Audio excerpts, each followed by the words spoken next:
Nós vamos ver alguns outros indicadores, e aí nós vamos ver quem vai embora, presumivelmente.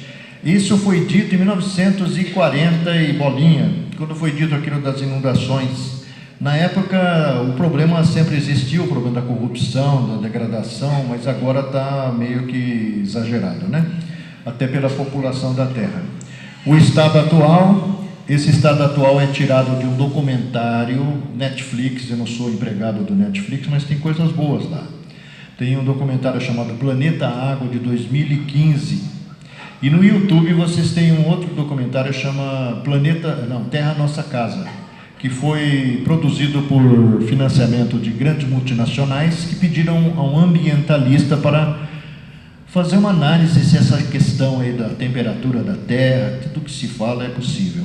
E é muito interessante o que ele vai mostrar nesse plano Terra Nossa Casa. Primeiro porque o documentário é todo filmado de satélite, então não tem imagem assim no plano em que nós estamos, tudo de cima. Vai começar com uma queda d'água extraordinária, não sei se é Foz do Iguaçu, ou a Niágara, ou alguma outra grande construção, e vai mostrar realmente a Austrália, aquele continente maravilhoso, gigantesco da Oceania, metade dele não tem água, é um desertão, não é? E mostra regiões da Terra em que cidades viraram cidades fantasmas, principalmente lá no Oriente Médio, onde tudo dependia de um poço. E a cidade se construiu ao redor e praticamente a água do lençol freático secou por tantos anos de uso e a cidade virou cidade fantasma. E crianças, 636 milhões de pessoas na Terra não têm água. Não tem água.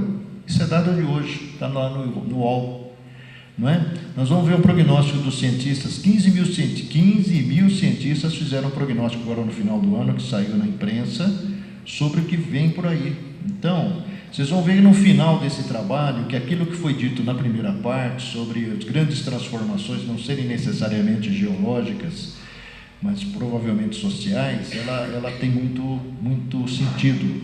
E a questão da geologia e da mudança do próprio planeta também. Vocês vão ver por quê. Vamos lá então, meu irmão. Olha, isso aqui é uma visão lá do planeta, não, do Terra Nossa Casa. Isso é dado, não é dado do espiritismo, não, é dado da verdade. Olha, o mundo gasta 12 vezes mais para fins militares do que ajudando países em desenvolvimento. 5 mil pessoas morrem por dia por ingerir água contaminada. 1 bilhão não tem acesso à água potável. Eu falei agora há pouco, 633 milhões, esse dado é de hoje. Quase 1 bilhão de pessoas passam fome, mas não é a fome que você tem naquele dia que o almoço atrasa, é fome mesmo, não tem o que comer, fica uma semana sem comer. A sopa que o Chico Xavier dava lá em Uberaba, que o filhotinho dele lá parou, era guardada com ansiedade por parte da população. Não, saiu até no jornal O Globo, porque é um problema social grave que ele criou. E ele tinha o dinheiro, ele recebia 30 mil reais de um empresário gaúcho que dava para ser mantido até o fim da vida, já que o Chico foi embora, aquela sopa. Então o povo ia buscar leite, ia buscar a sua latinha de leite lá com comida, e ele acabou com tudo aquilo porque disse que estava sofrendo ameaças. O tal aquele cara lá, o tal do Eurípides, né? E o povo esperava aquilo lá, então saiu no Globo justamente porque criou um problema social. Havia centenas, milhares de pessoas que se nutriam daquilo, esperavam uma semana para poder comer, crianças e mulheres. Não, ele acabou com a sopa, não tem mais. É ruim por causa disso. O Eurípides. Mais de 50% dos grãos comercializados são usados para ração e biocombustível. A Amazônia é destruída para fazer justamente a produção de soja, mas não é para você comer, para produzir o alimento industrializado, é na realidade para alimentar gado, sendo que gado só alimenta 10%, gado bovino só alimenta 10% da população da Terra. E vem se desenvolvendo na Ásia, principalmente no Japão, o hábito de consumir carne, mas a carne que o japonês consome vem da Austrália, porque daqui para lá é muito longe, fica muito caro, já é caro. Então, também uma outra contramão, né? Porque a questão da ingestão de carne, ela não é tão imprescindível a não ser pela propaganda do pecuarista, né? Aquela história que tem vitamina B12, um bifinho por semana resolve o seu problema, só que tem gente que come mais do que precisa, né? Aliás, a revelação que está lá no livro Missionários da Luz é que 70% do que nutre o meu corpo, o seu corpo, o corpo de todos nós, vem do oxigênio que nós respiramos. Sabia disso? Sabia que quando você morrer só vai ter 2 transformações no seu corpo perispiritual, na área digestiva e na área reprodutora, porque o espírito não se replica, né? Então, isso é André Luiz que conta lá no Evolução em Dois Mundos. E Missionários da Luz, o Alexandre André, você não pode esquecer que na realidade, quando o André vai lá com, se não me falha a memória, quando ele vai com o Alexandre, atrás do Raul, quem leu Missionários da Luz vai lembrar que o Raul é um suicida, né? Que fingiu um homicídio para fugir da ideia do suicídio, talvez para não prejudicar legalmente a mulher, que ficava com 3 crianças e ainda os pais dele para tomar conta, né? E alguém pede ajuda para o Alexandre para socorrer o Raul, que tinha morrido já fazia algum tempo. E o Raul, na realidade, carregava consigo um complexo de culpa muito grande, porque ele tinha sido responsável pela morte do amigo, que o convidou para mudar para a cidade grande, e que Raul, ao reencontrar, porque essas atrações que acontecem entre as pessoas de sexos opostos ou não, elas são religações do passado, né? É a prova de fogo, é o teste, é a prova que você tem que passar. Então, ele viu a noiva do cara lá, ficou louco.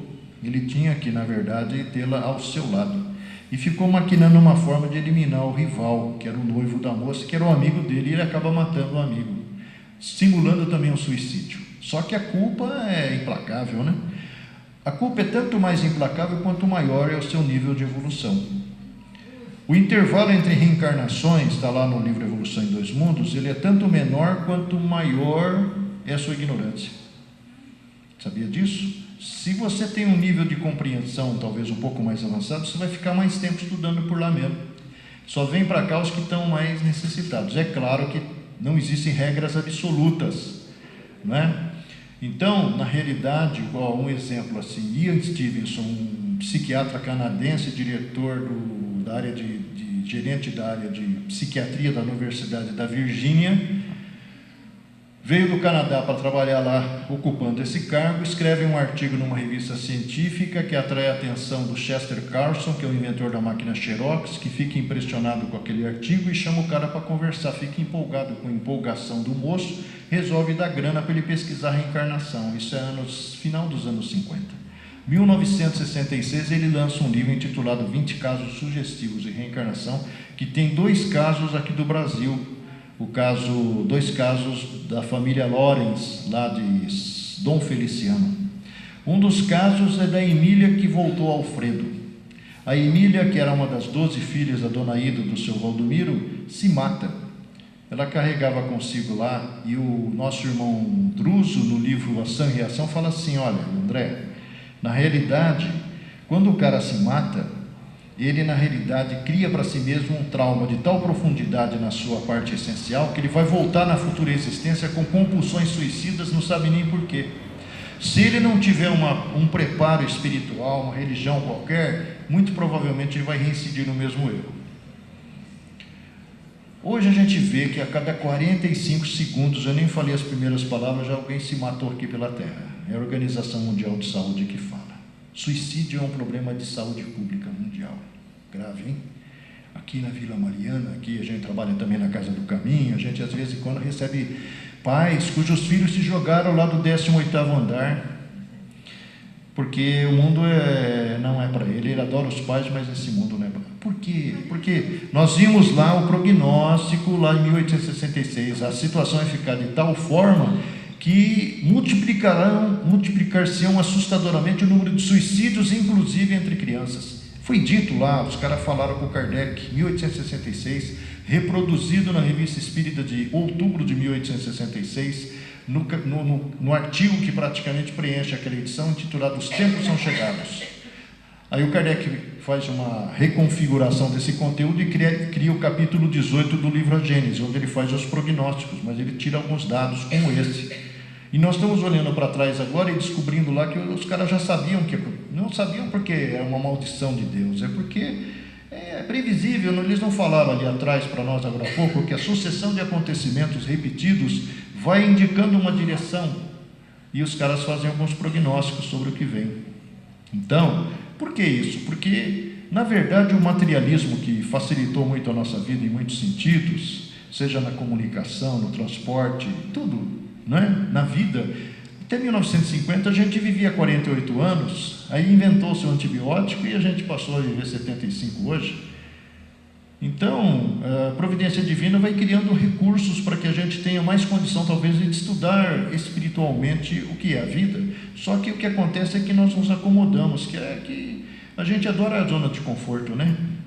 Quando a gente recebe o diagnóstico da doença ruim em nós, no nosso filho, no nosso marido, nossa esposa, aí a gente, mas esse Deus esqueceu de mim, esse safado.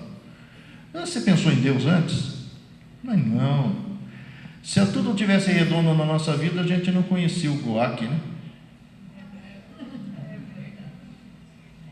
Então, na verdade, nós só vamos atrás de Deus na hora que nós estamos com um problema. É o desemprego do marido, é o desemprego do filho, é a doença, é a perda do ente querido, é o acidente inexplicável. Aí a gente, mas será que existe um sentido nessa vida ou vale a pena me matar? Aí, graças a Deus, a providência divina. Chico falava assim, olha, eu não consigo entender, está escrito num livro chamado Evangelho de Chico Xavier, por que os dirigentes espíritas são tão resistentes às manifestações dos desencarnados? Às vezes é o próprio desencarnado que me procura, médium, para que eu possa ajudar o pai e a mãe dele, porque eles estão pensando em matar alguém ou se matar, por causa daquele atropelamento, por causa daquela fatalidade. Nós fazemos há mais de 10 anos um trabalho na Rádio Boa Nova, agora multiplicado, graças a Deus. Estamos em outras emissoras com a história de uma mensagem, que na realidade conta a história daquelas cartas que o Chico recebeu, né? Pelo aplicativo do seu celular você pode ouvir, tem segunda-feira às 11 da manhã, tem sábado às 8 da noite, domingo às 2 da tarde, é a Boa Nova, é a Rádio Baruch FM, é a Rádio Universitária de Garça, é a Rádio ABC de Santo André, para chamar a atenção. Olha, a vida continua, não desanime, seu filho continua a viver, ele só precisa de um meio para entrar em contato com você. As histórias que a gente ouve, eu vou confessar, são 12 anos lendo mensagens. Quando é homem sou eu, quando é menino, mulher, é a Wanda, que é a esposa de um amigo, nós fazemos o programa em 3. Na Rádio Boa Nova chama Os Mensageiros no Ar, e nas outras rádios está chamando A História de uma Mensagem, uma ponte de esperança sobre o Rio da Saudade, uma ponte de amor e esperança sobre o Rio da Saudade. Então, a gente se emociona, porque é tanta emoção que o Chico, não é à toa que o Chico, coitadinho, estava psicografando, às vezes 7, 8 mensagens, as lágrimas descendo enquanto ele escrevia, porque é tanta dor, tanta vontade de dizer para o pai, olha, eu não morri. Então eu, a Wanda às vezes é mãe, hoje os filhos dela já são adolescentes, nós começamos eles eram todos pequenos, a Wanda às vezes estava interpretando a mensagem de uma criança, a voz embargava, porque é muito, muito doloroso para o pai ficar sem notícia do filhote. Então nós estamos na Baruch FM, na segunda, 11 da manhã, na quarta, às 10 da noite, na quinta-feira, às 4 da tarde, é 25 minutos só, mas é um momento de muita elevação e emoção, porque o Chico Xavier, vou dizer o seguinte, não existiu e acho que dificilmente vai existir alguém parecido com ele. Os que sobraram aí, que dizem que substituíram, são meros pretensiosos, porque o Chico era amor personificado. Ele tinha, segundo a avaliação de um cientista chamado Paul Reed, da NASA, uma aura de 10 metros de diâmetro. Então, o que ia lá para falar com aquele cara lá, ele não conseguia chegar perto sem começar a chorar. E não era figura assim ignorante, não, é doutor, é professor, porque a dor da perda, da separação inesperada, do filho que se mata, meu Deus do céu, Essa semana passada eu vi um caso tão doloroso, né? Não foi nesse programa, mas foi um caso real, de uma cunhada, de uma amiga. A mulher teve uma criança e entrou na tal da depressão pós-parto. Um descuido, a mulher estava lavando a bebezinho e deixou o bebezinho morrer afogado. E na sequência se atirou da janela. Olha, meu Deus. Então só o espiritismo mesmo, viu?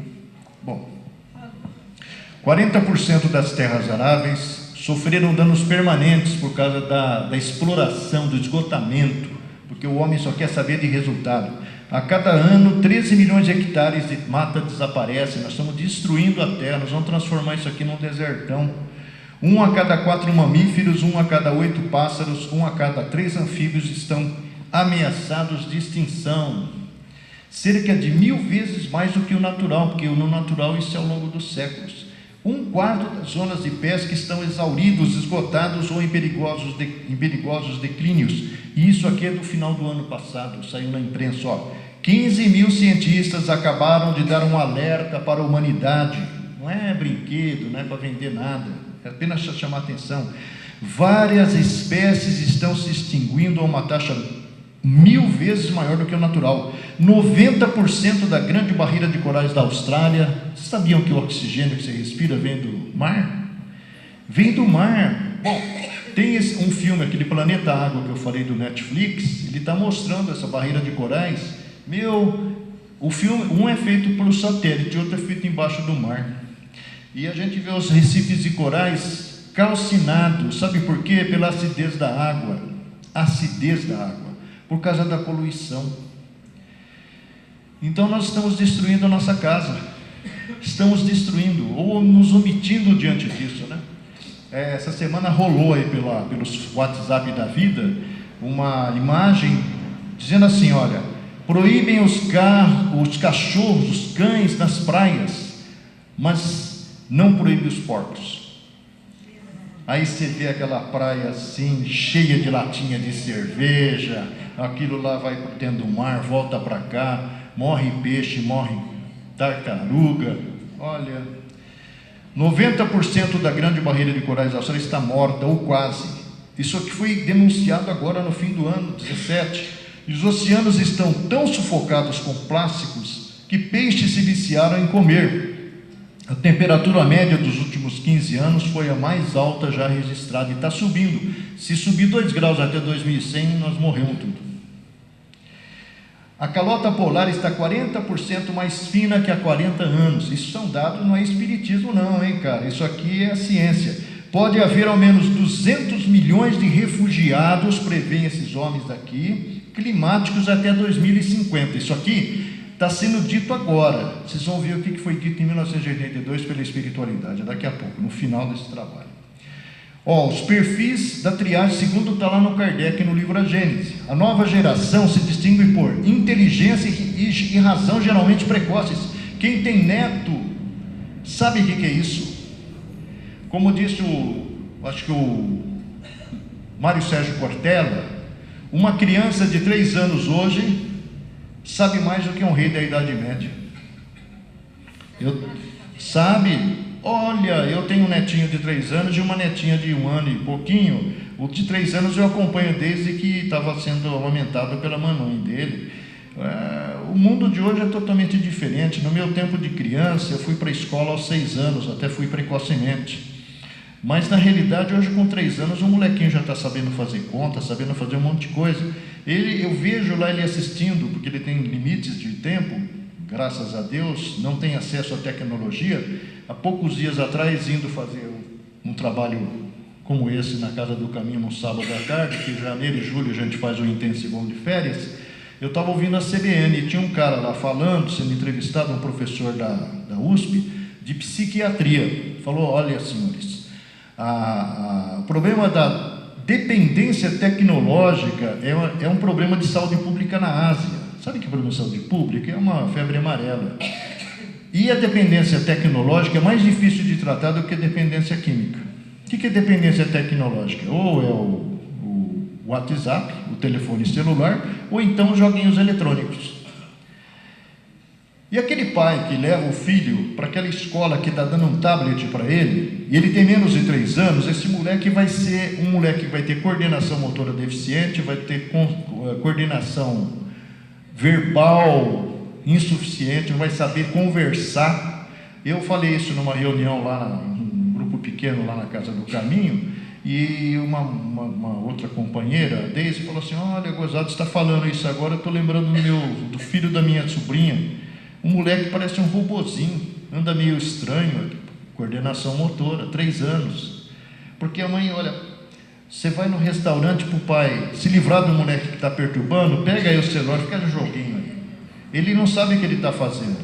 Porque nós temos um tempo de amadurecimento, de inteligência física também, e se nós ultrapassarmos esses limites, nós estamos comprometendo o futuro daquela criatura, que vai ser um inútil socialmente falando. Então, hoje você pega um molequinho, ele tem às vezes tiradas assim incríveis. O netinho, outro dia minha filha falou assim, eu estava vendo uma foto da Luciana, que foi amiga de escola dela, e ela está no Havaí, está passando férias no Havaí. Aí a cunhada, que é a esposa do meu filho, chama Luciana, mas mora em Londres. Londres está um frio do cão. Está tudo confuso, aqui nós estamos passando frio em janeiro, imagina lá. Aí o molequinho chegou, mas o que é isso aí, mamãe? Isso aqui era a Luciana no Havaí, na praia, não falou, na praia. Aí o moleque falou assim, mas em Londres tem praia? Então, o moleque tem umas tiradas assim, que mostra isso aqui. Não, mas não é porque é meu neto, não. Hoje a molecada é muito esperta, se você não tomar cuidado, ele te enquadra. Moralmente, inclusive, viu? Sentimento inato do bem. As crenças espirituais, vocês podem ver aqui no nosso país como isso virou uma febre também. Quantas escolas que estão aí, graças a Deus, não só escolas aqui recentemente fundadas, como outras que foram trazidas para cá. A Seichonoye, messiânica lá do Japão, que são propostas espiritualistas, sem falar num monte de outras. Então essa nova geração que vai compor o mundo é uma geração que não se comporá exclusivamente de espíritos eminentemente superiores. Hoje eu vi um troço muito legal, esqueci o nome da figura, ligado a um centro aqui de São Paulo, e ele estava falando assim da nova geração, né? Porque isso aqui é tudo lá do século XIX. Aí ele falou assim, quando você vê um promotor, um juiz de 28 anos, tentando ser engolido pela máfia que aí está, e ele fala, não, isso aqui não é a lei, nós vamos cumprir a lei, vamos atrás da verdade. E ele bate o pé e vai atrás da verdade, e põe o bandidão, que antigamente ficava do lado de fora, para dentro da cadeia. Então, na verdade, mas quem está tirando é quem que é? É o jovem? É o velho, corrupto, não é verdade? Mas esses estão acabando, porque essa molecada aqui vai chegar aí e vai se impor. É a transformação que o Kardec está falando lá, essa mudança vai vir socialmente, pela nova geração que está chegando, que são aqueles moleques lá. Sei lá se é cristão, vocês são gente que estão fazendo a diferença, não é verdade? Não faz diferença se ler de lata, de bronze. Espíritos eminentemente superiores, esse tal de Sérgio Moro certamente foi plantado lá. Por que plantaram ele lá em Curitiba? Não plantaram ele lá na Bahia? Então ele veio, quem diga que não, diga que sim, uns criticam, os que não interessam criticam, mas o nego bateu o pé e, baseado numa informação lá da Itália, onde isso aconteceu alguns anos atrás, resultou na morte até do juiz que começou, houve uma moralização parcial, porque o homem para corrigir não é assim. Na verdade, vocês viram lá o que o Kardec falou, 20 milhões de pessoas, nesse momento mandam os maus, mas eles vão morrer, e não volta, fechou a porta de entrada, eles vão ser remanejados para outras escolas. Então o que acontece é que vai chegar um ponto que os que estão chegando fazem parte desse grupo aqui, dos que têm sentimento inato do bem, eles não estão preocupados com se vender para corrupto ou para corrupção. Vamos em frente aqui. Os que distinguem os espíritos existentes, esses são os que têm chance de ir embora. A revolta contra Deus, porque Deus para eles não existe, né? Para começar. Pelo se negarem a reconhecer qualquer poder superior aos poderes humanos. Eles são a autoridade máxima, que eles são lá do TSE, sei lá o quê, e acham que são os deuses, estão acima de qualquer outro problema. A propensão instintiva às paixões degradantes. Bom, não precisa de fazer esforço. Olha o índice de audiência do BBB, onde um pai beija uma filha na boca e se esfrega nela, pelo que a imprensa diz. O que esse canal de televisão está tentando fazer? É o anticristo que nós ouvimos agora há pouco, né? Está destruindo os valores. A questão de gênero que vem do Marx, que o Divaldo está falando aí nos WhatsApp da vida agora, é uma realidade.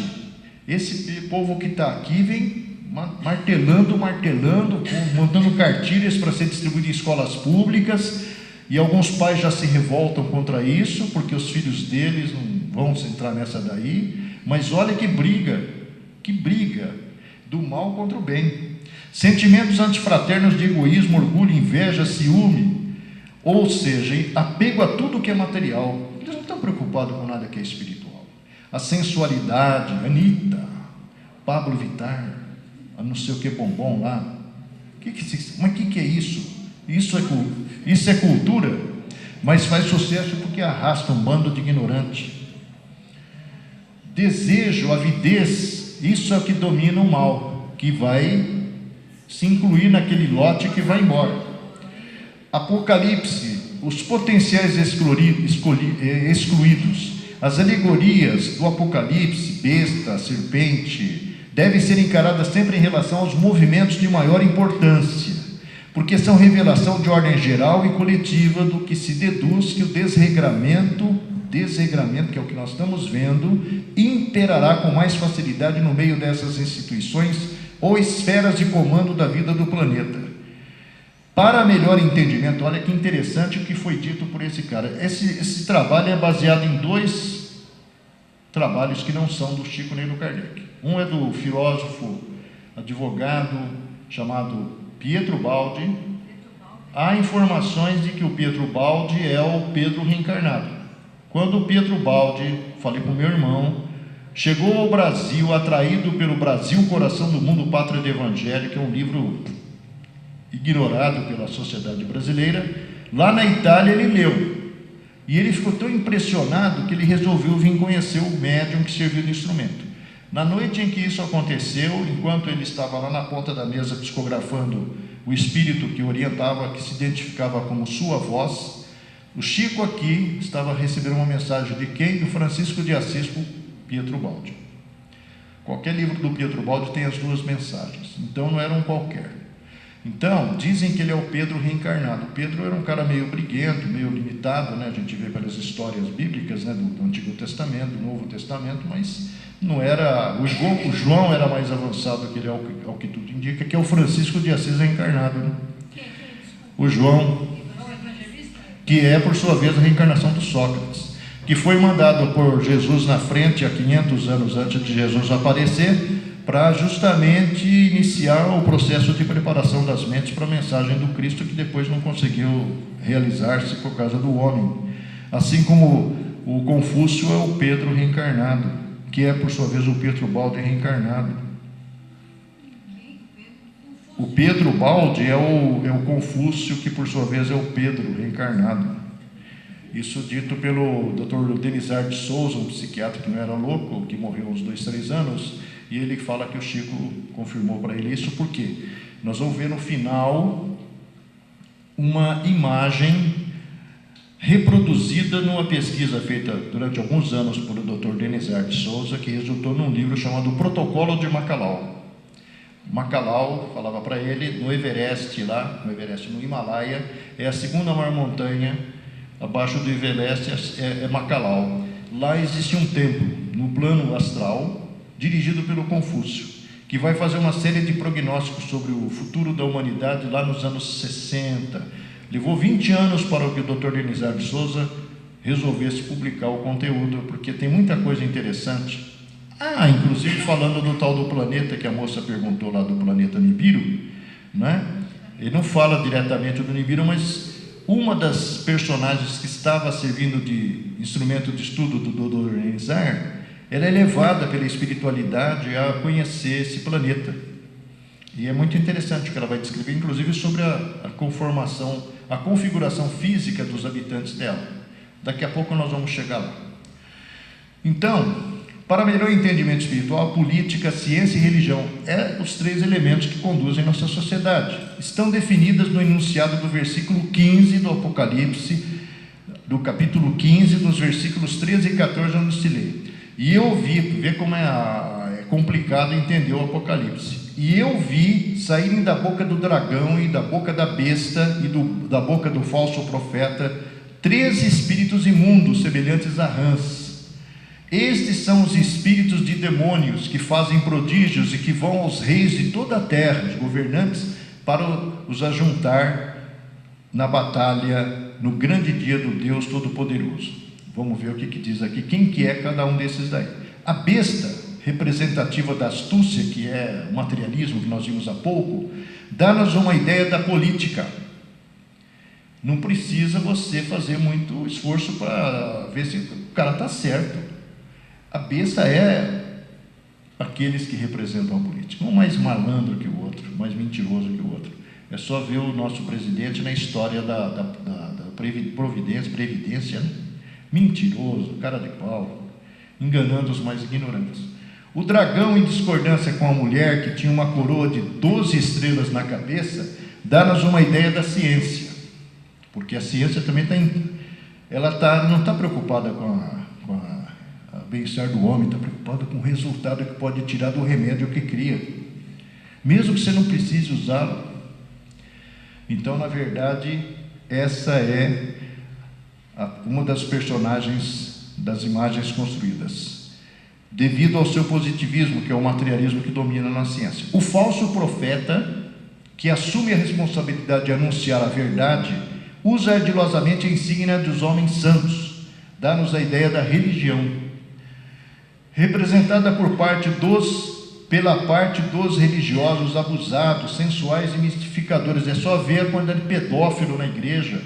Inclusive o tal do Papa Francisco, idolatrado, anda protegendo os sul-americanos aqui, chilenos, né? Sem falar lá nos Estados Unidos. De qualquer religião, porque também tem essa, né? A gente pensa que é só padre católico. Não, tem muito sacerdote mal intencionado nas outras escolas, inclusive no meio espírita, né? Quando industrializa e trai o pensamento básico dos seus inspiradores, que geralmente é aquilo que nós fizemos há 200, 300 anos, 400 anos atrás, né? Muitos de nós estamos aqui para amortizar dívida, não para receber créditos. Seja o de Jesus, Buda ou Maomé, são os que colocam a verdade adornada de ouro e pedrarias preciosas nos templos gélidos, cercados de famintos e desnudos. Há pouco tempo atrás, a Multishow fez uma série lá na Índia, mostrando as diferentes escolas religiosas dominantes nos seus templos de mármore rosa, mármore branco, mármore não sei o quê, onde os miseráveis não podem nem entrar. E se entrar, tem que tirar a sandália, porque é uma de sandália que nem conhece sapato, porque Bombaim, aquelas cidades grandes, na verdade não existe banheiro público. Na realidade, não existe geladeira, vocês sabiam? Na Índia não existe geladeira. Uma amiga nossa foi lá, ficou 30 dias passeando por lá, começou pela capital, o único lugar que tinha geladeira era no McDonald's e no hotel que ela ficou. Por que a comida indiana é tão apimentada, sabia? Por que a portuguesada foi buscar pimenta lá? As especiarias. Então, na verdade, é para iludir o mau gosto, aquela coisa que muitas vezes não corresponde à nossa expectativa, que nós somos uns privilegiados, né? Somos privilegiados.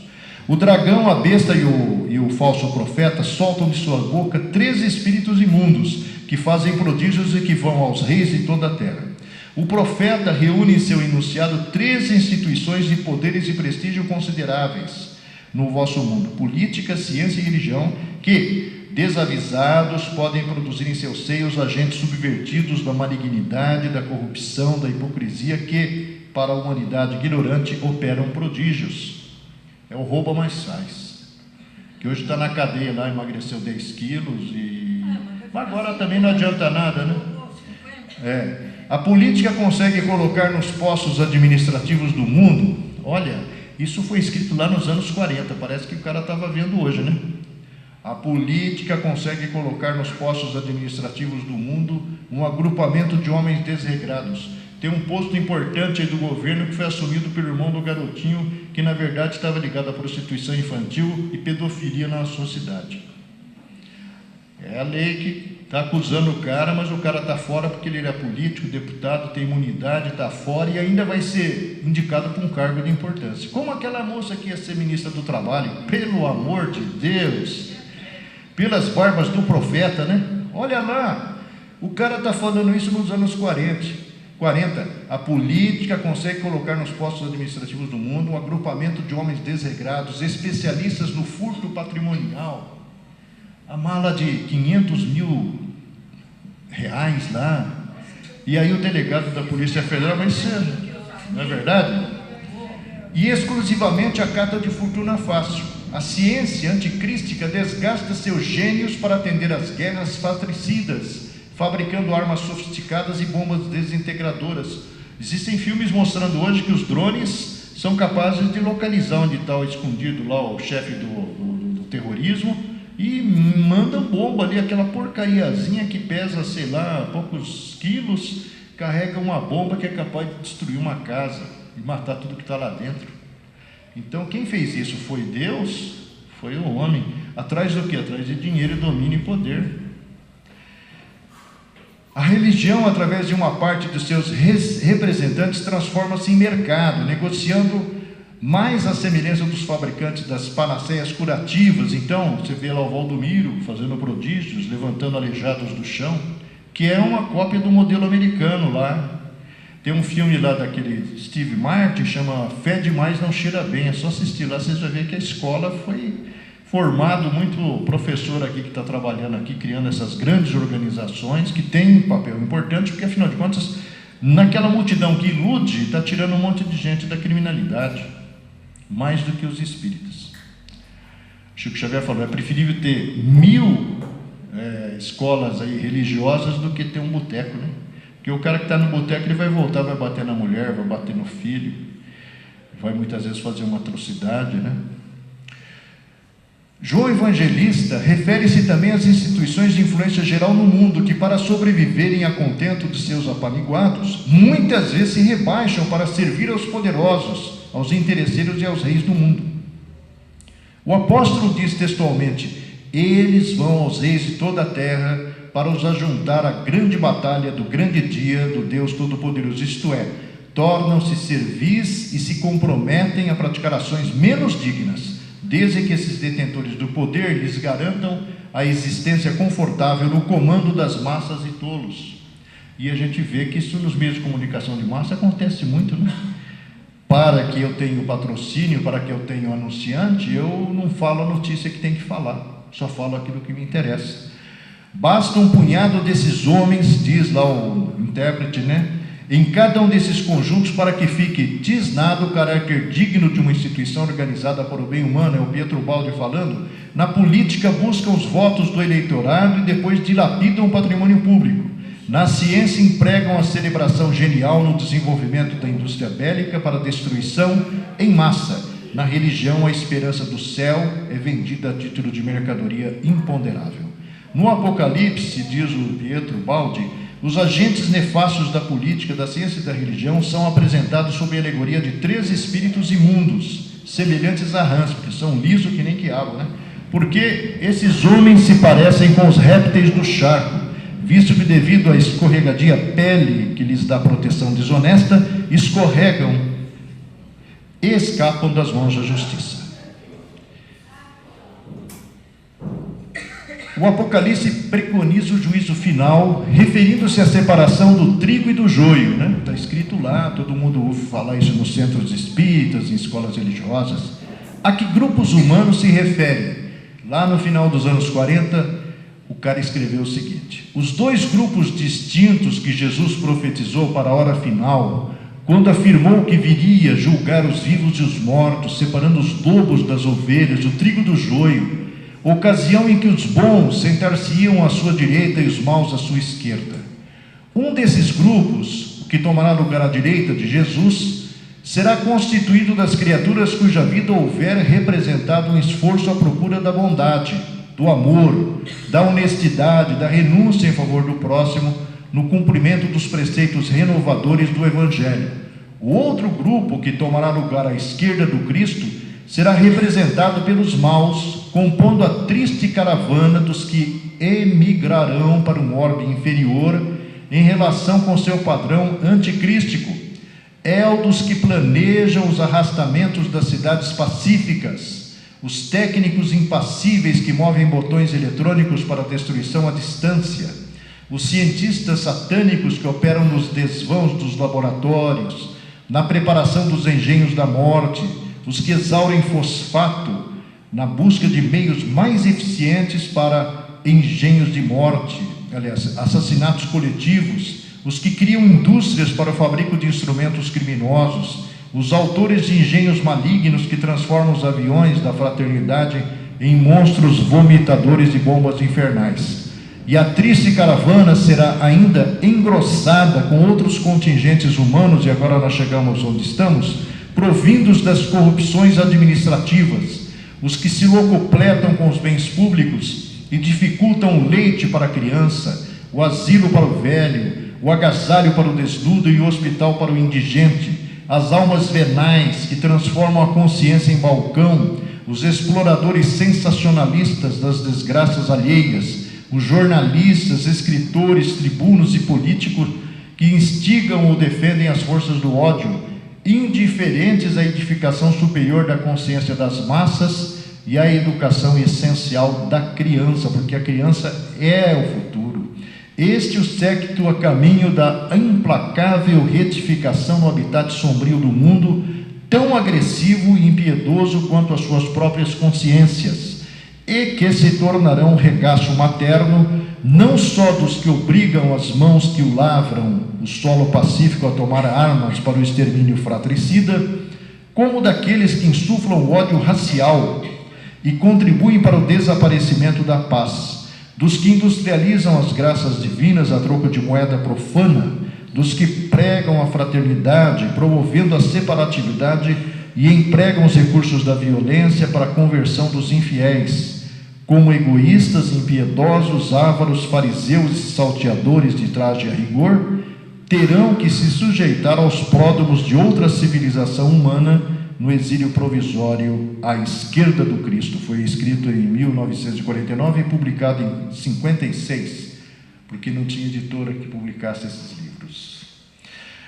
A densa onda vibratória que envolve o planeta e a humanidade funciona como um catalisador de sentidos, ou seja, nós recebemos direto ou indiretamente a influência e, se sintonizarmos, a gente é envolvido, fazendo com que aqueles que se encontram na perigosa faixa vibratória dos sentidos primitivos, que se irradiam por todos os lados, sintam-se atraídos e se entreguem desregradamente aos anseios mais perigosos, sem perceberem que são atraídos para uma armadilha ardilosa.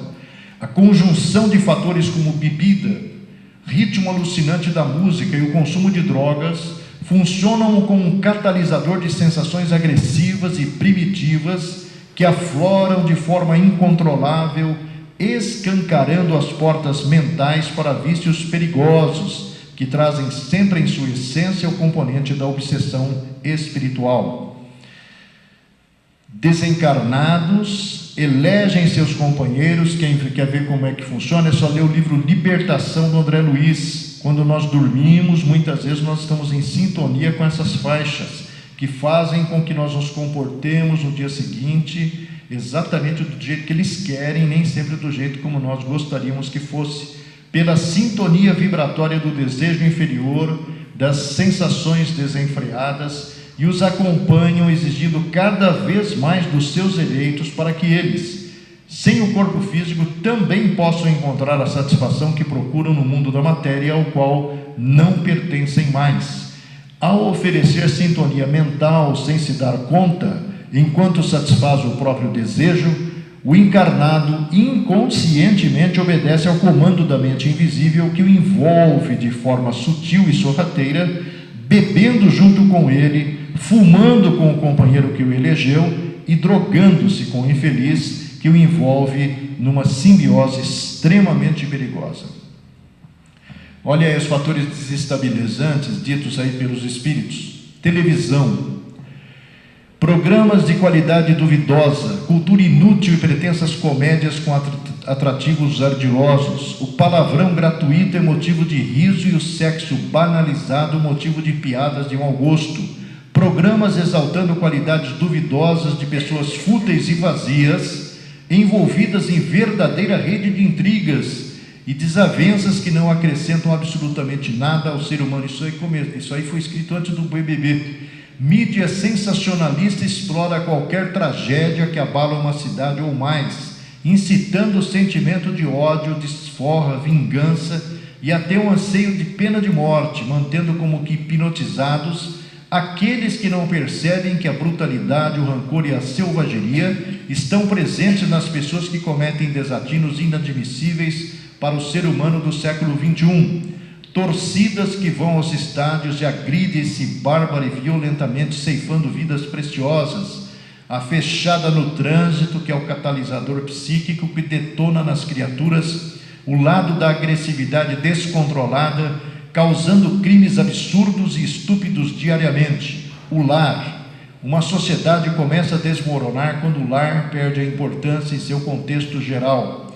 As atividades coletivas, tipo o carnavalzão aí, que hoje tem aí a replicação, né? Nos grandes salões, onde a agitação se estende noite adentro, desencarnados vibram na sintonia da sensualidade, em completa profusão, divertindo-se com os encarnados, aspirando e sugando as emanações etíricas e outros tóxicos transpirados por seus corpos, como numa justa posição. Especialmente jovens que, tendo afrouxado a noção de sensibilidade, ostentam símbolo de status com a latinha na mão. No sábado da semana retrasada eu voltava de Itaquera, onde eu tinha participado de um evento lá no fim de semana sobre suicídio, e era 12:30, 1h, eu estava no metrô Itaquera, vindo na direção da Metrô República. O metrô estava infestado de jovens, mocinhas seminuas, garrafas de vodka e de rum na mão, aquele negocinho, não sei o que, chup-chup, que devia ter droga. Bom, entre Itaquera e Estação República foi um martírio, porque o grupo, quando estão em grupo, é tudo bicho. Começava a pular dentro do vagão do metrô, que estava no último vagão, você estava vendo a hora que aquilo lá ia tombar, né? E a hora que chegou na Estação República, que foi um erro estratégico meu, que eu devia ter descido na Sé, na verdade o que aconteceu é que você não conseguia entrar na área de embarque. Eram milhares e milhares de jovens que vinham para Pinheiros para participar de um evento qualquer pré-carnaval. Aí no dia seguinte eu li no UOL que houve um problema grave, porque os caras começaram a quebrar, não sei quem anda de metrô aqui, mas tem um tal de um vidrinho lá que você quebra para frear o bicho quando está com problema. E os caras quebraram aquilo lá no caminho lá para Pinheiros. Então a polícia teve que vir e orientar a saída daquela massa desordenada, descontrolada, para que pudesse ter acesso à rua. E tiveram que fechar a estação, a linha amarela, né? Então, isso foi apenas uma amostra do que deve ter sido na frente. Naquela mesma noite, num posto de gasolina, 2 ou 3 caras bêbados começaram a infernizar a vida de um frentista. O frentista não teve dúvida, matou os 2. Então, olha aí, o que é isso aí? Ó, aqui, ó. Nós estamos vendo o astral inferior causando aqui na nossa realidade por falta de bom senso, né? Então, descolados e muitas vezes irresponsáveis, deixando seduzir pela ilusão da droga mais pesada que o leva inevitavelmente à criminalidade. Os facilitadores, como é que os caras agem? Eles são invisíveis. Você não está vendo o espírito aqui, tá? Mas na hora que você dorme, na hora que você está relaxado mentalmente, ele está lá fomentando na sua cabeça ideias erradas. Eles têm tempo, porque a gente às vezes tem obrigação do trabalho, mas eles são uns ociosos, uns vagabundos mesmo, que saíram daqui e continuam sendo o que eram aqui. Nós somos fracos, não podemos duvidar disso. imperfeitos, egoístas, individualistas, não é verdade? Não somos assim? Dotados de ambição sem limites, se a gente tiver chance, propenso a todo tipo de tentações. A nossa fé, então, é uma piada. É tudo legal quando está tudo redondo. Quando acontece alguma coisa dentro do centro espírita onde eu trabalho e eu acho que eu não tenho direito de sofrer aquilo, eu não acredito nesses espíritos. Vou baixar lá no outro, lá que lá os espíritos são mais fortes. Não é verdade? Fazem trabalho, conversa comigo, dão orientação, né? Manda eu fazer isso, aquilo, né? Outro item dos facilitadores que os invisíveis têm sobre nós, criaturas encarnadas. Vamos lá? O sexo desvirtuado. Essa parte é porque, olha, dois dos grandes elementos a serem trabalhados por nós aqui na nossa caminhada evolutiva no planeta Terra, do mundo de expiação e provas. Um é a parte digestiva, porque nós não precisamos de comer tudo que comemos, né? O André não falou lá, ó, 70% do que nutre o seu corpo vem do oxigênio que você respira. 30% é o suplemento que o seu corpo precisa de proteína, carboidrato, vitamina. Só que você come 70% e respira mal 30%, não é verdade? E a questão do sexo. Dos anos 70 para cá, o erotismo tomou conta do mundo, não é verdade? Novelas. Então a novela ensina como é que se muda de sexo, como é que você corta partes do seu corpo para se transformar num homem, ou como é que você implanta silicone para virar mulher, não é verdade? Como é que você se veste, no horário nobre, para a molecada lá de casa que eu não estou lá assistir. Então, que raio de influência, sem falar nas outras influências. Diz que o Pablo Vittar, sei lá, vai ter um programa tipo Xuxa para disseminar a ideia do transgênero na Globo. Então é isso aí, ó. E a parte principal, vamos lá ver, o último item dito por eles: campo mental favorável, que a nossa mente, nós somos absolutamente assim, relaxados, né? Antigamente a gente tinha a fé, nós íamos na igreja, nós ouvimos a missa uma vez por semana. Hoje ninguém está afim disso, que papo furado, né? Nem na missa lá do 7º dia eu vou mais, só vou porque tenho um compromisso lá com o familiar. E finalmente a cabeça: neutralizar lideranças ou dominantes. No lar, o chefe da casa, o pai; na empresa, o superior; nas instituições, os que influenciam, os expositores, dirigentes que escorregam para o lado mais atraente para eles, as sensações, deixa para resolver depois. Só que depois, na hora que vê o túnel chegando, né? Porque nós vamos passar por um túnel, aí a gente vê os depoimentos do médium que está no WhatsApp aí, sem conseguir falar, dizendo que acha que fez alguma coisa errada. Chico Xavier tinha na sua casinha modesta lá uma frase na soleira de uma porta, dizia assim, ó: muito tarde é que se vê que não se amou bastante. Não se amou e não amou a quem que estava do seu lado. Porque quem está do seu lado não está por acaso.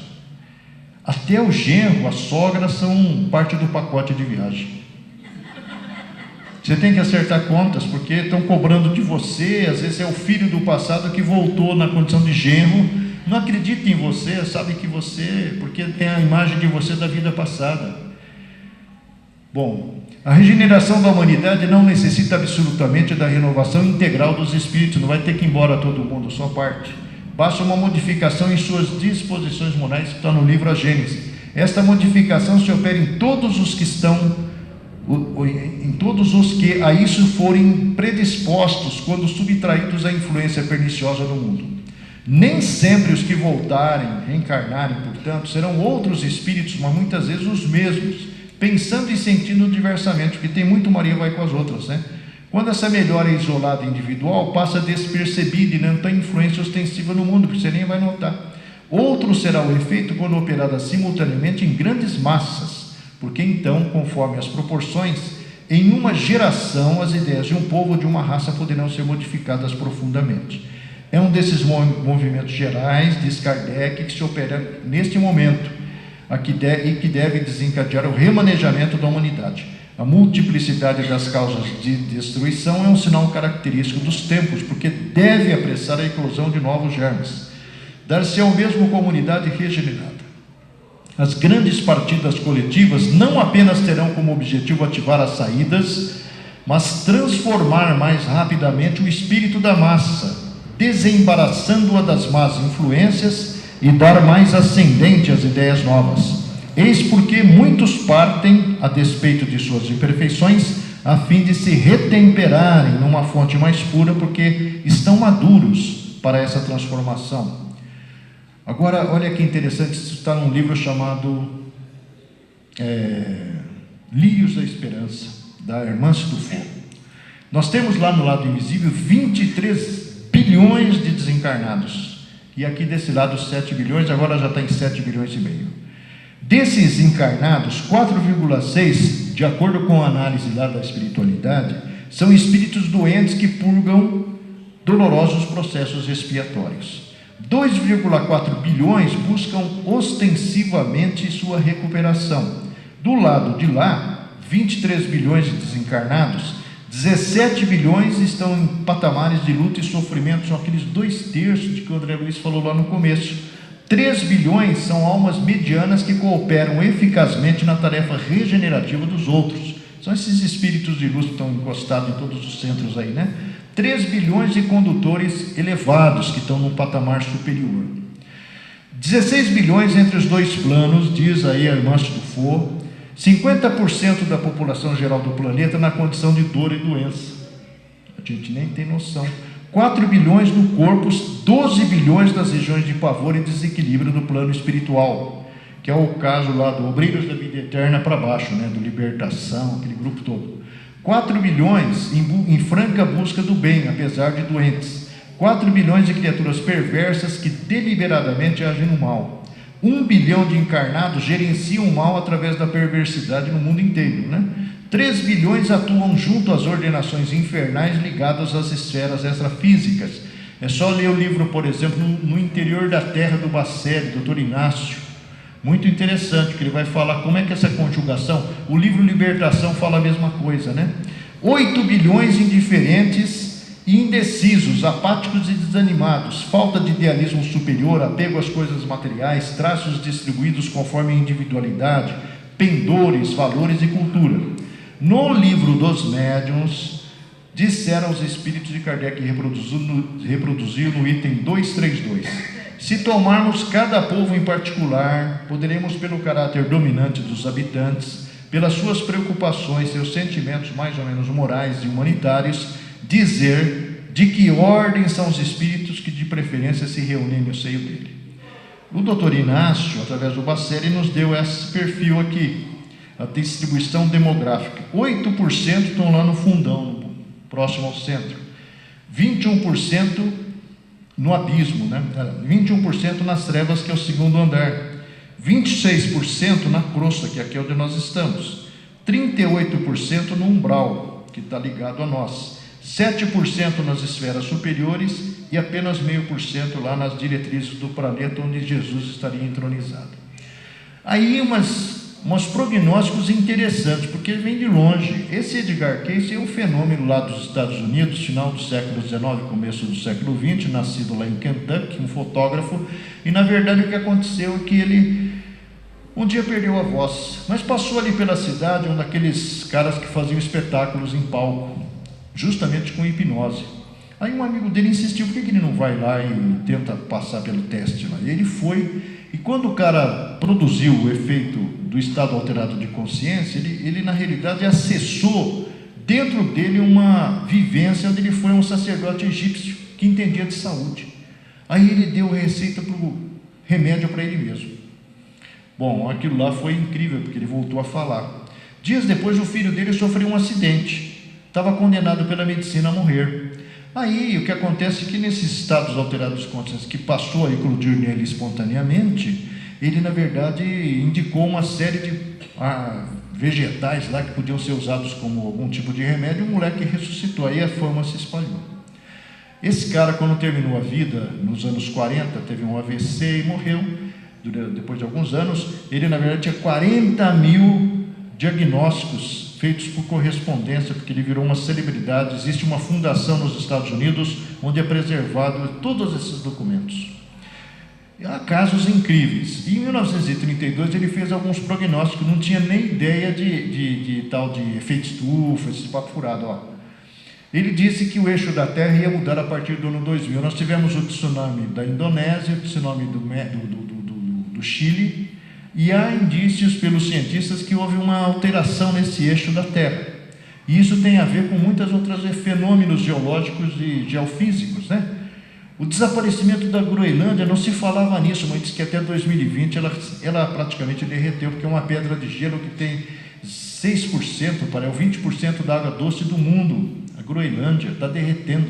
O que está acontecendo? Ela derrete, eleva-se a água dos oceanos, reduz as praias, e essa descarga de água doce na água salgada vai provocar o quê? Vai provocar uma alteração química na água, vai provocar uma alteração climática na água, e essa alteração climática vai alterar o clima do próprio planeta, porque toda a chuva e todos esses efeitos vêm do mar, não é verdade? As correntes marítimas, inundação de diversas áreas costeiras, o cara viu isso lá, perda de uma grande parte do Japão, Fukushima, inundação do norte da Europa, que está provavelmente para acontecer. Lá nos anos 80, uma psicóloga americana chamada Helen Wambach, uma das grandes pesquisadoras acidentalmente da regressão de memória, ela, na verdade, imaginou se é possível voltar, como durante 20 anos ela conseguiu fazer mais de 10 mil pacientes, é possível ir para frente. Aí ela pegou 2.500 pacientes do seu elenco de pacientes e resolveu pesquisar. Na realidade, ela não estava fazendo nada de novo, porque esse engenheiro francês aqui, que tem uma certa relação com a história do espiritismo, embora ele não fosse espírita, ele fez pesquisas e acidentalmente viu que era possível fazer prospecções futuras. Então a Helen queria saber se aquele grupo que ela selecionou de 2.500 estariam reencarnados em 2100, 200, 300, 400, 500. Se estavam reencarnados, como é que estaria a Terra? Só para nós nos determos em 2100, 5% dos 2.500 se viram reencarnados nesse período. E o que eles viram? Um planeta Terra devastado, desestruturado e poluído, cidades em ruínas e campos abandonados, sistemas de comunicação e transportes desarticulados e dramática escassez de alimentos, como resultado de gigantescos cataclismas, numa arrasadora combinação de erupções vulcânicas, enchentes e abismos sísmicos em inúmeras regiões da Terra, que desaparecem inteiras sob as águas dos oceanos, enquanto outras ressurgem do fundo dos mares, ocasionando um declínio significativo na população mundial. A gente lembrar o que o cara falou agora há pouco, nós vamos ver que tem uma certa correlação, né? Nós vimos aqui a respeito daqueles prognósticos que os 15 mil cientistas fizeram, porque o que eles falaram não vai ter repercussão só num local, vai ter uma repercussão global. Aí, esse homem aqui, chamado Miramês, por esse médium aqui, já morto, em 1982 escreveu um livro chamado Francisco de Assis, maravilhoso, vai contar a história do Francisco de Bernardone. No final do capítulo 2 ele vai fazer um prognóstico, que é 1982, não se fala em efeito estufa, não se fala em nada disso, ele certamente não conhecia isso aqui, porque isso aqui chegou aqui no nosso lado mais ou menos no início do século 21, e olha que ele vai escrever para nós, ó, sobre o Brasil, está falando sobre o Brasil, né? Categorizado pelo Cristo para ser remanescente das nações, ou seja, nós estamos salvos, e como a primeira em dar exemplo de fraternidade, o Brasil abrirá seus vigorosos braços para acolher pessoas de todas as procedências. Olha, só da Venezuela lá no Roraima já tem 35 mil, causando um maior problema social lá.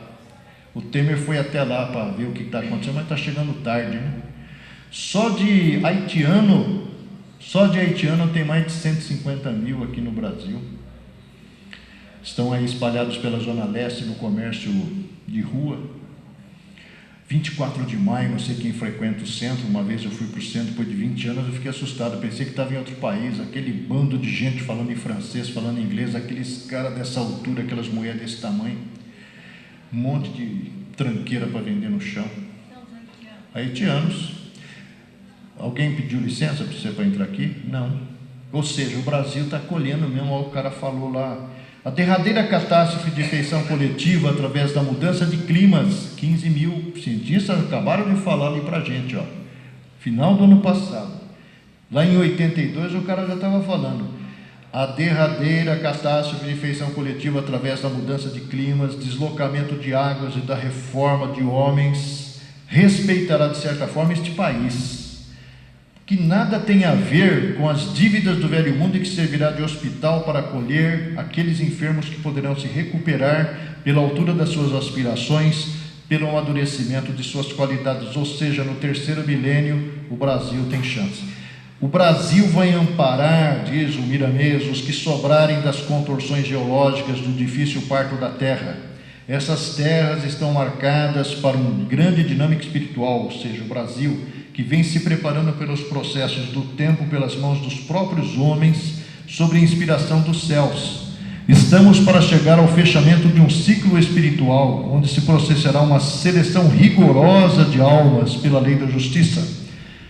Diz Miramês, na pátria brasileira, regiões já em preparo. Se você olhar de 82 para cá, apareceu Tocantins no norte do Mato Grosso do Norte e Mato Grosso do Sul dividiu, surgiu mais um monte de mudanças geográficas aí, sem que os próprios dirigentes saibam da sua verdadeira finalidade, quer dizer, eles foram levados a fazer acontecer.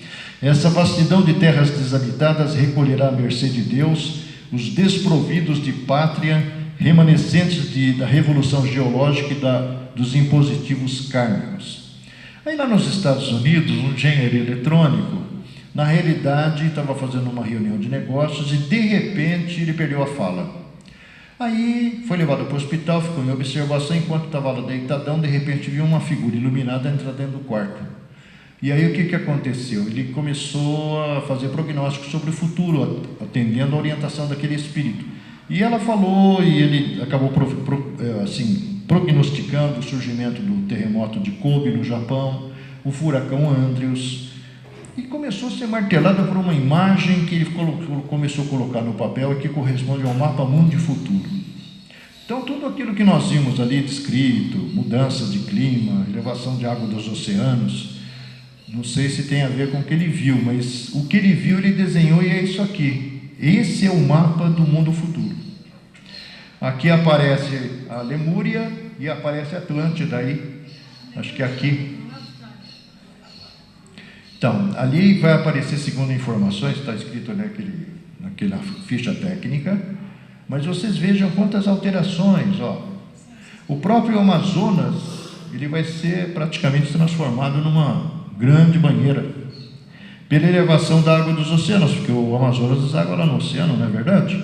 Se vocês acompanham, se viajam pelo Nordeste, vocês vão ver que cidades do Rio Grande do Norte, da Ceará, inclusive tem barreiras de contenção artificiais para evitar que o mar... Aqui em Santos, Ilha Comprida, já desapareceu um pedaço lá que o mar solapou, né? Para ter uma ideia da nossa verdade aqui, passa para a próxima imagem, meu irmão. Esse é o Brasil, ó. Nós estamos ferrados, né? Nós estamos ferrados.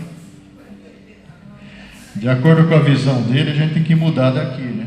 A única coisa boa é que a Argentina vai desaparecer aqui, né? Não vai precisar mais de jogar com eles, senão nós vamos mais perder Libertadores. Vamos passar para frente para não assustar muito. Não, São Paulo está aqui, né, minha filha? Passa para frente. Aí o Emmanuel, através do Chico Xavier, disse duas coisas. Uma coisa, eu conheço um pouquinho. Quando o Chico Xavier era consultado sobre 2000, as profecias do Nostradamus, ele falava assim: vocês têm que ler a parte do há 2000 anos em que Jesus se encontra com os mártires cristãos. Vocês leem lá e vocês vão encontrar mais do que isso aqui, um pedacinho.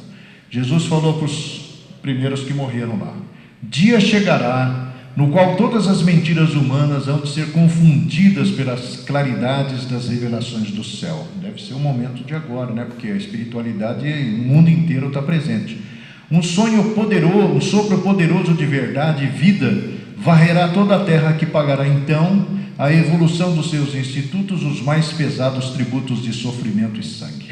Exausto de receber os fluidos venenosos da ignomínia e da iniquidade dos seus habitantes, o próprio planeta protestará contra a impertinência dos homens, a impenitência dos homens, rasgando as entranhas de dolorosos cataclismos. Ele falou isso lá 2000 anos atrás.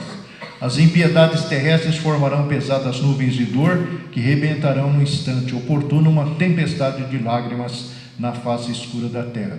Isso é parte do que Jesus disse. Lá no livro Plantão de Respostas, que dizem que na realidade, é um livro de 94, 95, portanto, Chico Xavier estava lúcido, perfeitamente lúcido. O Emmanuel não permitia uma vírgula mudada nos textos dele. Então, esse livro, Plantão de Respostas, que foi publicado pela Cultura e Espírito União, da dona Nena Galves, há uma resposta, diz que as perguntas e respostas não foram ao ar no programa Pinga Fogo. Lá o Emmanuel escreveu, então eu tenho dúvidas, na realidade, que o Emmanuel não tivesse conhecimento do que ele estava causando com aquilo que ele escreveu. Porque ele, na realidade, teria reencarnado lá em 2000, né? Então, olha o que ele escreveu, que cara louco, ó. A Terra será um mundo regenerado por volta de 2057. Falta 40 anos, né? Pouquinho tempo, muitos de nós ainda vai estar por aqui. Cabe a cada um uma longa e árdua tarefa de ascensão, trabalho e amor ao próximo, com Jesus. Este é o caminho.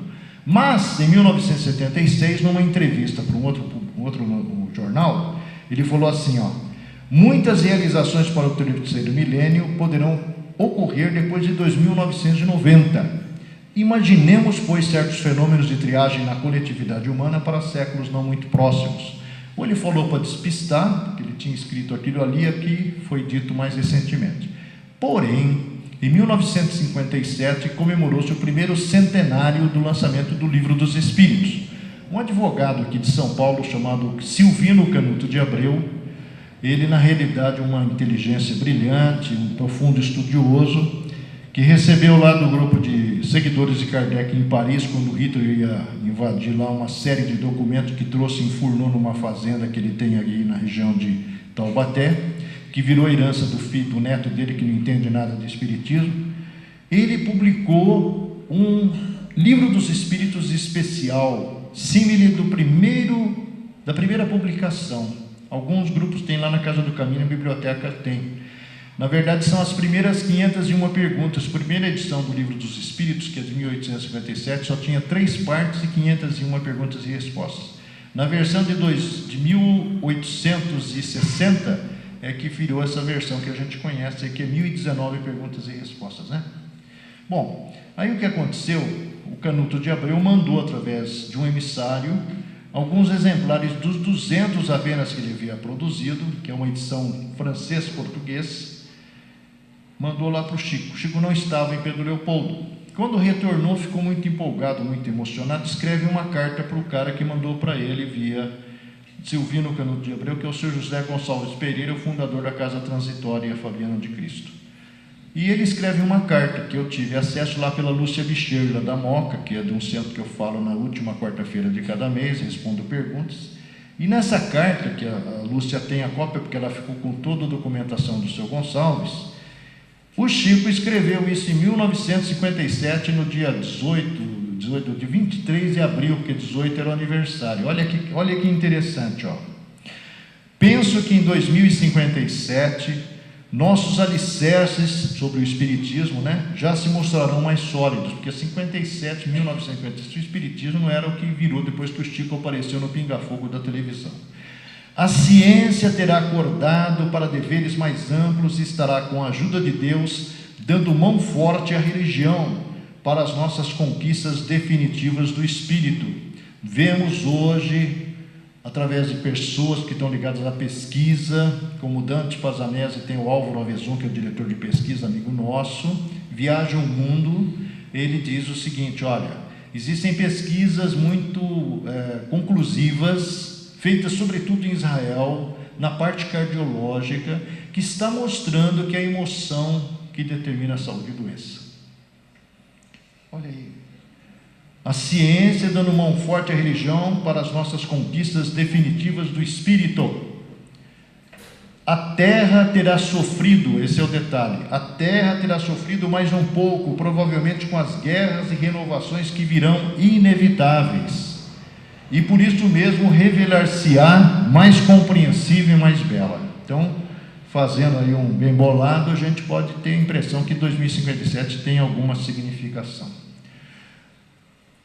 Para terminar, está terminando, com base nas profecias, é possível ter-se uma ideia da quantidade aproximada de espíritos. Nós estamos vendo ali atrás que vai ser remanejado um monte de gente, não é verdade? Então vamos ver. Ter-se-á uma ideia da quantidade aproximada de espíritos que serão transferidos da Terra. Os profetas assinalaram essa percentagem sobre vários aspectos, e cada um conforme a sua possibilidade de entendimento. Está lá na Bíblia, dos símbolos que lhes foram apresentados na tela astral, porque profecia a gente viu que é induzida de cima para baixo. Destacamos principalmente os seguintes prognósticos: Isaías, 800 anos antes de Cristo, e serão deixados poucos homens. Zacarias, 2 partes delas serão dispersas e perecerão, e a terceira parte ficará, e eu farei passar essa terceira parte pelo fogo, ou seja, a parte da direita do Cristo a ser purificada. E finalmente o Apocalipse, que é um dos temas do trabalho de hoje, no capítulo 8, versículo 9: e a terça parte das criaturas que viviam no mar morreu, e a terça parte das naus desapareceu, em cujo simbolismo se percebe que 2/3 dos habitantes da terra devem desencarnar em consequência de inundações ou naufrágios. Algumas curiosidades, né? O Chico Xavier, antes do ano 2000, porque na realidade o Emmanuel estava vivo, ele diz o seguinte, numa conversa com o César Carneiro, que a gente citou lá no começo: os espíritos rebeldes ligados ao mal estão sendo excluídos da terra. Com a permissão de Jesus, os benfeitores os levam para a luz. Para a luz não, aqui é para a lua. De lá são conduzidos para mundos bem mais inferiores que o nosso. Mediunicamente ouço o choro deles. A lua é uma plataforma da terra. O livro é esse. E o Lúcius tem uma trilogia, quem quiser gastar tempo bem, é só ler. Esculpindo o próprio destino, Despedindo-se da terra e Herdeiros do Novo Mundo. São 3 livros do Lúcius pelo André Luiz Ruiz. O ambiente espiritual da Lua estava transformado pelo constante abastecimento de entidades retiradas das esferas vibratórias ao redor do núcleo rochoso da Terra. Seu clima psíquico era lastimável. Multidões em movimento se atritavam, compostas em sua maioria de espíritos cujas características dominantes são o desejo do mal, a indiferença ao bem, a inclinação para todos os vícios e combate às virtudes. Se nutriam dos defeitos que as faziam algozes de si mesmas. Inconformadas com o afastamento compulsório do ambiente terreno, de onde julgavam que jamais seriam banidas, estas entidades se hostilizavam. Sabiam no íntimo que algo grave lhes ocorria, e o temor do futuro lhes repercutia nas condutas desesperadas. Está no livro Herdeiros do Novo Mundo. Por toda parte a desolação, sem portas para a fuga através do suicídio, da morte deliberada, do enlouquecimento. Magnatas ególatras, governantes corruptos, ditadores despóticos, líderes religiosos indignos, conquistadores ambiciosos, magistrados venais, cientistas doentes da inteligência, homens e mulheres inferiorizados pelos hábitos sensoriais de sua vida pessoal, por toda parte se viam assustados na companhia de outros seres mais grotescos. Haviam sido os gozadores do mundo, os que conquistaram as recompensas terrenas, os que cultivavam o bezerro de ouro que finalmente encontravam-se no reino que tanto lhes havia seduzido. Penúltimo quadrinho, lá aquele livro que eu citei, o Protocolo de Macalau, no final, uma das personagens que estavam participando das pesquisas do Dr. Denizar diz ter sido levada para esse planeta para onde estão sendo remanejados os espíritos que nós vimos estacionados em parte ali na Lua. E ela vê o seguinte, vejo a reencarnação de milhares de criaturas saídas da Terra, estão reencarnando nesse mundo. É uma atmosfera mais densa que a nossa. O sistema respiratório dessas criaturas é diferente do nosso. O apêndice nasal é bem mais pronunciado que o nosso. As fossas nasais também são mais alargadas, porque é muito difícil respirar o ar que existe nesse planeta. A configuração dos braços é mais comprida e os terminais são feitos como se fossem nossos dedos, 4 ligados por uma película interna que pode ser esticada, sendo que o polegar é encurvado para dentro. O tórax é como se fosse uma forma de pera, sendo que a parte alargada da pera fica servindo de ombros E essa criatura afina para a extremidade, e dali em prolongamento saem os membros inferiores que não têm articulações em seus joelhos. O caminhar é lento, a respiração é feita com certa sonoridade, aspirada com força. É um ser completamente diferente dos nossos, mas sente-se em torno dele como um magnetismo. Sente-se inteligência, preocupação e medo, porque ao me aproximar, sinto que essa criatura ficou receosa. O processo de reencarnação é semelhante ao nosso aqui na Terra. A duração para eles é de 12 luas completas para a gestação. Talvez esteja vendo uma criatura desse mundo. Não sei se todos são iguais. Se nós lembrarmos do A Caminho da Luz, vamos ver que os exilados de Capela chegaram aqui e encontraram uns brucutus. Ficaram séculos trabalhando com Jesus para a construção do novo modelo que eles iam envergar nas raças que constituíram durante sua passagem breve por aqui. Para encerrar, Jesus vai terminar. Começamos lá com Deus e terminamos com Jesus. Jesus deixou falado e foi repassado por Marcos essas informações. Na verdade, eu vos afirmo que não passará essa geração até que todos esses fatos ocorram. Os céus e a terra passarão, contudo as minhas palavras nunca passarão. Mas daquele dia e hora ninguém sabe, nem os anjos que estão no céu, nem o Filho, somente ou senão o Pai. E aqui termina. Então vocês vão receber a cópia pedindo lá para o Tiaguinho, viu? Deixa o seu endereço aí para eles. Se alguém quiser contato comigo para obter algum esclarecimento daí, é só entrar pelo site lá, pelo e-mail luizarmando@revistainformação.com.br. Terei o máximo prazer em repetir ou esclarecer dúvidas. Se um dia houver interesse, eu volto para falar do Brasil, coração do mundo, pátria do Evangelho, e sobre o sexo, viu? É o Tiago lá que é o chefe da casa, ele que resolve, tá? Muita paz, desculpe o tempo que vocês consumiram, ou aplicaram, investiram aqui, isso depende de cada um. Até a próxima.